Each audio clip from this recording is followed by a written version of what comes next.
జయశంకర్ భూపాలపల్లి జిల్లా మహదేవ్పూర్లో వీధి కుక్కలు బీభత్సం సృష్టిస్తున్నాయి. ఒక పిచ్చి కుక్క ఏకంగా 18 మందిపై దాడి చేసింది. ఇక కుక్క దాడిలో గాయపడిన వారిని మహదేవ్పూర్ సామాజిక ఆసుపత్రికి తరలించి చికిత్స అందించారు. వీధి కుక్కల నివారణకు గ్రామ పంచాయతీ అధికారులు ఎలాంటి చర్యలు తీసుకోవడం లేదని గ్రామస్తులు ఆగ్రహం వ్యక్తం చేస్తున్నారు. ఇప్పటికైనా అధికారులు స్పందించి చర్యలు తీసుకోవాలని వారు విజ్ఞప్తి చేస్తున్నారు.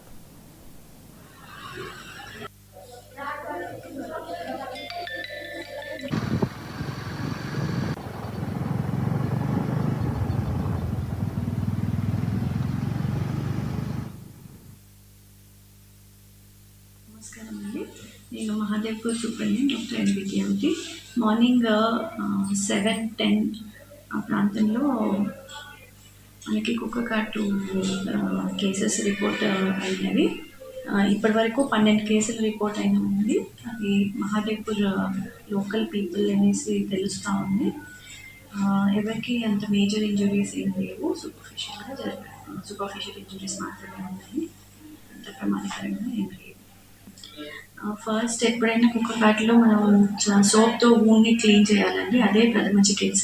ఎందుకంటే ఆ కుక్కకి ఏదైనా పాయిజనింగ్ ఎఫెక్ట్ ఉన్నా అది ఆ సోప్తో క్లీన్ అయిపోతుంది, డీప్గా వెళ్ళకుండా ఉంటుంది. బట్ ఒకవేళ మేజర్ అయినప్పుడు మాత్రం కంపల్సరీగా మనకు ఏఆర్వి ఇంజెక్షన్స్ 5 డోసెస్ తీసుకోవాలి. ఇంకాస్త ఒకవేళ డీప్గా ఉంటే ఇమ్యూనోగ్లోబులిన్ ఇంజెక్షన్స్ భూపాలపల్లి గవర్నమెంట్ హాస్పిటల్లో అందుబాటులో ఉంటాయి. మనకి అక్కడికి రెఫర్ చేస్తాం. ప్రైమరీలీ 12 మెంబర్స్కి అయితే సూపర్ఫిషియల్గా